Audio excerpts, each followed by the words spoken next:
दोस्तों, अगर आपको स्टॉक मार्केट सीखना है तो Amazon पर जाकर आप हमारी बुक पढ़ सकते हैं या तो Udemy पे जाकर आप हमारे वीडियो कोर्सेज भी देख सकते हैं। Hello friends, welcome to our channel learn stock charts to earn. दोस्तों, ये वीडियो में हम एक इंट्राडे की ट्रेडिंग स्ट्रैटेजी देखेंगे जो कि ट्रेंड रिवर्सल के हिसाब से काम करती है। यहाँ पे एक पैटर्न का हम आइडेंटिफिकेशन करने की कोशिश करेंगे और चार्ट पे जैसे ही पैटर्न मिलता है तो ट्रेड सेटअप हम पहले देखेंगे और उसके बाद थोड़ा सा कंफर्मेशन लेकर ट्रेड करने की कोशिश करेंगे। ये सेटअप के हिसाब से एक्यूरेसी अच्छी खासी मिलने की संभावना भी होती है और उसी के साथ रिस्क रिवॉर्ड भी मिलता है और कभी कभी मोमेंटम के साथ भी रिजल्ट मिलने की संभावना रहती है। यहाँ पे हम ट्रेंड रिवर्सल जो स्ट्रैटेजी है तो यहाँ पे हम बुलिश स्ट्रैटेजी के हिसाब से डिस्कस करने वाले हैं। यानी कि ऐसा स्टॉक हम ढूंढेंगे कि जिसमें डाउन ट्रेंड चल रहा है और फिर हमारा पैटर्न हम ढूंढेंगे और वो पैटर्न बनने के बाद डाउन ट्रेंड का कन्वर्जन अप ट्रेंड में हो जाएगा। तो इस तरह का हम एक्सपेक्टेशन करेंगे। पिछले वीडियो में हमने एक स्ट्रैटेजी देखी थी, उसके ऑपोजिट ये स्ट्रैटेजी है। पिछले वीडियो में हमने ट्रेंड रिवर्सल की ही स्ट्रैटेजी देखी थी, लेकिन वो बियरिश स्ट्रैटेजी थी, यानी कि अप ट्रेंड का कन्वर्जन वहां पे डाउन ट्रेंड में हो रहा था। लेकिन ये स्ट्रैटेजी में डाउन ट्रेंड का कन्वर्जन अप ट्रेंड में होगा और इस तरह के स्ट्रैटेजी के साथ मार्केट भी बुलिश मोमेंटम दिखाता है। स्टॉक जो भी सेक्टर में काम करता है वहां पे भी बुलिश मोमेंटम दिखता है। स्टॉक जो इंडेक्स में काम करता है, जैसे कि कैपिटलाइजेशन वाइज भी हम इंडेक्स देखते हैं, मिड कैप स्मॉल कैप, तो वहां पे भी बुलिश सिग्नल दिख रहा है और ये स्टॉक में भी रिवर्सल का बुलिश सिग्नल दिख रहा है। तो डेफिनेटली इस तरह के सिचुएशन में इंट्राडे में भी मोमेंटम बनने की संभावना रहती है। तो उसका ही फायदा लेकर हम इंट्राडे में ट्रेड करने की कोशिश करेंगे। अभी स्लाइड फर्स्ट में हम यहाँ से आगे जाकर स्ट्रैटेजी क्या है वो डिस्कस करेंगे। उसके बाद ट्रेडिंग वो स्ट्रैटेजी के साथ किस तरह से करनी है, यानी कि एंट्री कहाँ पे करनी है, स्टॉप लॉस कहाँ पे लगाना है और टारगेट किस तरह से डिफाइन करना है वो देखेंगे। और लास्ट में हम एक एग्जाम्पल के जरिए स्ट्रैटेजी जो भी हमारी है वो चार्ट पे किस तरह से बनती है और उसके बाद मोमेंटम किस तरह से स्टॉक में दिखता है वो भी देखने की कोशिश करेंगे। तो चलिए अभी आगे बढ़ते हैं। तो दोस्तों, यहाँ पे जो भी हम स्ट्रैटेजी देखने वाले हैं उसका नाम है डबल बॉटम स्ट्रैटेजी। तो पहले हम देखेंगे कि डबल बॉटम स्ट्रैटेजी क्या है। तो उससे पहले आपको पता होना चाहिए कि स्टॉक जब भी डाउन ट्रेंड में ट्रेड करता है तो इस तरह से lower top lower bottom pattern बनाते बनाते ट्रेड करता है। जब भी साइडवेज में रहता है तो इस तरह से approximately equal top equal bottom pattern बनाता है और अप ट्रेंड में जब भी जाता है तो higher top higher bottom pattern बनाता है। यहाँ पे आप देख सकते हैं जो भी बॉटम था उससे कंपेरेटिवली यहाँ पे लोअर बॉटम मिल रहा था और जो भी टॉप था उससे कंपेरेटिवली यहाँ पे लोअर टॉप था, तो इसे हम डाउन ट्रेंड कहेंगे। ये सिचुएशन में साइडवेज के सिचुएशन में आप देख सकते हैं अप्रोक्सीमेटली इक्वल टॉप और अप्रोक्सीमेटली इक्वल बॉटम बन रहे थे, तो ये साइडवेज ट्रेंड हो गया। और अप ट्रेंड में आप देख सकते हैं जो टॉप यहाँ पे बना है उससे हायर टॉप यहाँ पे बना है और जो बॉटम यहाँ पे बना था उससे कंपेरेटिवली यहाँ पे हायर बॉटम बना है, तो इसको हम अप ट्रेंड कहेंगे। अभी डबल बॉटम जो पैटर्न है वो ट्रेंड रिवर्सल का इंडिकेशन हमें देता है और हम ये बुलिश पैटर्न है इस तरह का कह रहे, तो यानी कि यहाँ पे पहले डाउन ट्रेंड होना चाहिए और उसके बाद अप ट्रेंड के मौके मिलने चाहिए। तो डाउन ट्रेंड होना चाहिए तो क्या डाउन ट्रेंड होना चाहिए, यानी कि पर्टिकुलर स्टॉक इस तरह से lower top lower bottom pattern बनाते बनाते ट्रेड करना चाहिए। यानी कि यहाँ पे आप देख सकते हैं लोअर बॉटम ये स्टॉक बना रहा है और यहाँ पे लोअर टॉप भी ये स्टॉक बना रहा है। यानी कि हम कह सकते हैं कि स्टॉक डाउन ट्रेंड में ट्रेड कर रहा है तो यहाँ पे डेफिनेटली सेलिंग प्रेशर ज्यादा होना चाहिए और सेलिंग प्रेशर ज्यादा होने के वजह से ही स्टॉक में गिरावट आ रही है। बाइंग प्रेशर यहाँ पे कम है। अभी नीचे जाने के बाद क्या होता है, यहाँ पे जो बॉटम बना था उसके बाद स्टॉक एक पुल बैक देता है और नीचे आने के बाद एग्जैक्टली उसके लेवल के नजदीक ही यहाँ पे और एक बॉटम बनाता है। इसको हम इक्वल बॉटम कहते हैं या तो इसको ही डबल बॉटम कहा जाता है। जैसे ही ये डबल बॉटम पैटर्न बनता है और यहाँ से कोई भी रिकवरी का इंडिकेशन मिलता है तो यहाँ पे ये माना जाता है कि पहले जो यहाँ पे सेलिंग चल रही थी तो सेलिंग प्रेशर ज़्यादा था और बाइंग प्रेशर कम था। तो जैसे जैसे lower top lower bottom pattern का कन्वर्जन पहले यहाँ पे डबल बॉटम में हुआ, यानी कि जो भी लोअर बॉटम यहाँ पे बन रहे थे उसका कन्वर्जन यहाँ पे इक्वल बॉटम में यानी कि डबल बॉटम में हो गया। तो जैसे ही डबल बॉटम पैटर्न में कन्वर्जन होता है तो ये जो सेलिंग प्रेशर होता है ये तो पहले कम होता है। जैसे ही सेलिंग प्रेशर कम होगा तो धीरे धीरे बाइंग प्रेशर बढ़ने की भी संभावना होती है और जैसे ही बाइंग प्रेशर बढ़ेगा तो इसमें ट्रेंड चेंज होने की संभावना रहती है और ट्रेंड चेंज जैसे ही होगा तो यहाँ पे पहले तो lower top lower bottom pattern बन रहे थे, फिर यहाँ पे equal top equal bottom pattern बनेंगे और उसके बाद ये higher top higher bottom pattern बनाते बनाते ऊपर जाएगा। तो एग्जैक्टली ये लेवल पे स्टॉक को आइडेंटिफिकेशन करना और इसमें एक बड़ा वाला एक अच्छा खासा ट्रेड लेना कि जहाँ पे एक्यूरेसी भी अच्छी खासी मिले और उसी के साथ रिस्क रिवॉर्ड रेशियो भी बढ़िया मिले और प्रॉफिट भी अच्छा खासा मिलने की संभावना हो। तो ये जो सिचुएशन यहाँ पे बन रही है कि जहाँ पे लोअर टॉप लोअर बॉटम का conversion equal top equal bottom में और फिर हायर टॉप हायर बॉटम में होता है। तो जब भी ये नीचे आकर इक्वल टॉप इक्वल बॉटम बनाता है तो सबसे पहले हमें दो इक्वल बॉटम बनते हुए दिखते हैं, उसको ही डबल बॉटम पैटर्न हम कहते हैं। और एग्जैक्टली यही लेवल पे हमें ट्रेंड का आइडेंटिफिकेशन करना होता है और यहाँ पे ही ट्रेड लेना होता है, क्योंकि यहाँ से ही रिस्क रिवॉर्ड बढ़िया होता है।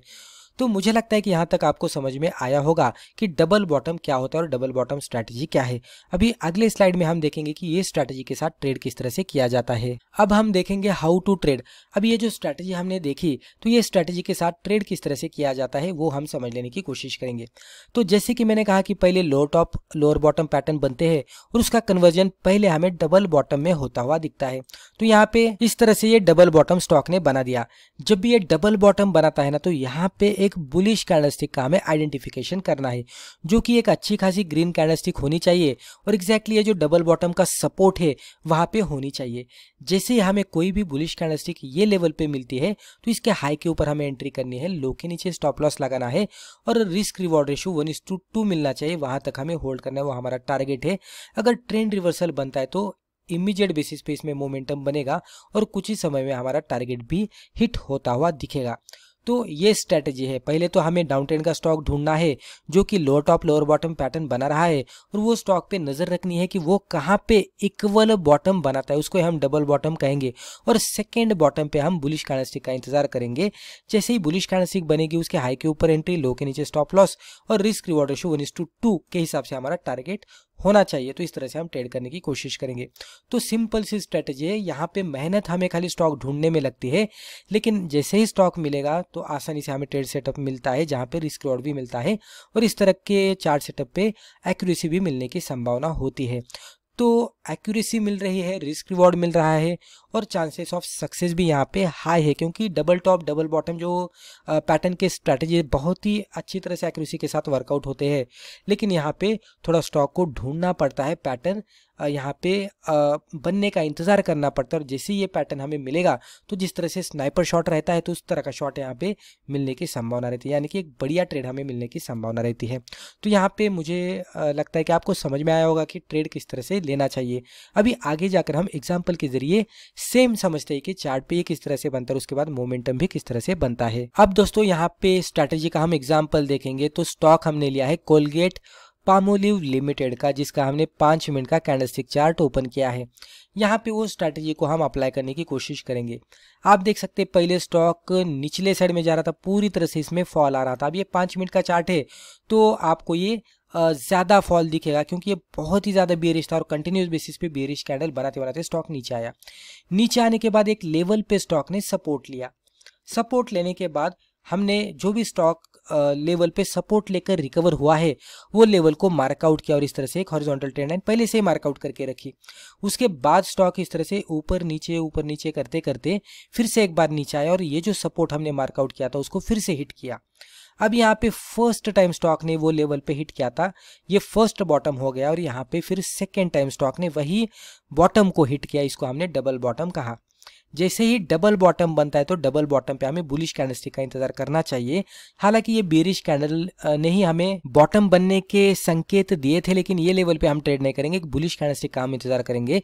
और उसके बाद ये बुलिश कैंडलस्टिक बन गई। जैसे ही बुलिश कैंडलस्टिक बनेगी उसके हाई के ऊपर एंट्री करनी है, तो यहाँ पे अगले कैंडल पे ही अप्रोक्सीमेटली इसकी एंट्री हो चुकी होती और जो बुलिश कैंडल है इसके लो के नीचे स्टॉप लॉस लगाना है, जो कि आप देख सकते हैं फिर ये स्टॉक नीचे आया ही नहीं और उसके बाद स्टॉक धीरे धीरे अच्छा खासा ऊपर गया। ऊपर जाने के बाद भी आप देख सकते हैं कि थोड़ा सा यहाँ पे रुका था और जैसे इसको ब्रेकआउट दिया स्टॉक में फिर से अच्छा खासा मोमेंटम अपवर्ड साइड में बनता हुआ दिखा।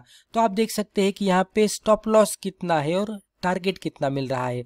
तो यहाँ पे मैं इस तरह से आपको बताने की कोशिश करता हूँ। ये बुलिश कैंडलस्टिक यहाँ पे बनी थी, इसके हाई के ऊपर एंट्री और लो के नीचे स्टॉप लॉस, तो इतना ही हमारा स्टॉप लॉस है। और टारगेट यहाँ पे इमीडिएट बेसिस पे 1:2 के आसपास यहाँ पे ही गया था ये लेवल पे और उसके बाद थोड़ा सा साइडवेज में गया और इसको ब्रेक करने के बाद स्टॉक यहाँ तक गया। तो ये लेवल से कुल मिलाकर स्टॉक यहाँ पे गया। कभी कभी क्या होता है कि इंट्राडे बेसिस पे ये नहीं जाता, 2-3 दिन में इसमें मोमेंटम अच्छा खासा मिलने की संभावना रहती है। तो अगर हम ऑप्शन में ट्रेड करते हैं और कॉल बाय करते हैं और मोमेंटम अपवर्ड डायरेक्शन में दिखता है और स्टॉक में अगर इस तरह का प्राइस पैटर्न बनता हुआ दिखता है तो थोड़ा सा इसको 1-2 दिन हम थोड़ा सा ज़्यादा होल्ड करके और भी प्रॉफिट कमाने की कोशिश कर सकते हैं, क्योंकि कभी कभी इंट्राडे में टाइम कम होने के वजह से उतना रिस्क रिवॉर्ड एक ही दिन में कभी कभी नहीं मिलता। मोमेंटम अच्छा रहेगा तो मिल जाता है, लेकिन अगर मोमेंटम नहीं रहेगा तो कभी कभी अगले दिन में या तो 2-3 दिन में वो मोमेंटम मिलने की संभावना रहती है। तो ऑप्शन में थोड़ा सा कॉल बाय करके अगर इसको होल्ड करते हैं थोड़ा सा 2-3 दिन के लिए, तो इस तरह की स्ट्रैटेजी के बाद अच्छा खासा मोमेंटम मिलने की संभावना रहती है। 5 मिनट के चार्ट पे एंट्री कर रहे हैं तो स्टॉप लॉस बहुत ही छोटा यहाँ पे बनने वाला है, लेकिन टारगेट बहुत ही बड़ा मिलने वाला है। तो बहुत ही सही रिस्क रिवॉर्ड के साथ हम यहाँ पे इंट्राडे में या तो ऑप्शन में भी ट्रेड कर सकते हैं, लेकिन डेफिनेटली हमें एक सही चार्ट सेटअप का इंतजार करना चाहिए और चार्ट सेटअप के बाद में ही इसमें पोजीशन बनानी चाहिए। यहाँ पे डिफ़िकल्टी इतनी ही है कि स्टॉक सिलेक्शन की।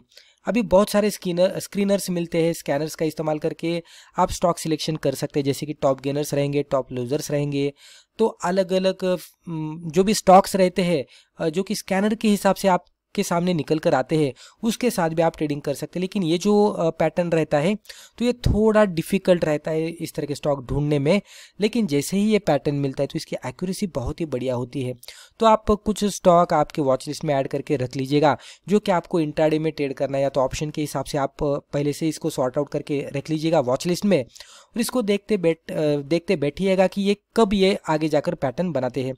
आपके पास 10-15 भी स्टॉक रहेंगे तो डेफिनेटली 2-3 दिन के अंदर अंदर अगर ये 5 मिनट का चार्ट है तो मल्टीपल टाइम्स आपको देखने को मिलेगा कि 2-3 दिन में वो 10-15 में से जो भी स्टॉक हमने सिलेक्ट करके रखे हैं तो 1 से 3 स्टॉक कभी कभी आपको दिखेंगे कि ये पैटर्न बना रहे हैं, और जैसे ही ये पैटर्न बनेगा तो इसके साथ आप एक अच्छा खासा ट्रेड भी ले सकते हो और आपको मल्टीपल टाइम्स दिखेगा कि इसकी एक्यूरेसी भी अच्छी है और रिस्क रिवॉर्ड रेशियो भी अच्छा है। तो अगर एक्यूरेसी मिल रही है, सक्सेस रेट अच्छा है, रिस्क रिवॉर्ड मिल रहा है, तो डेफिनेटली थोड़ा हमें एफर्ट्स लेना पड़ता है स्टॉक सिलेक्शन करने के लिए, राइट। तो दोस्तों मुझे लगता है रिस्पेक्टिव वीडियो में हमने जो भी डिस्कस किया इससे आपको ज़रूर फ़ायदा हुआ होगा। Thank you.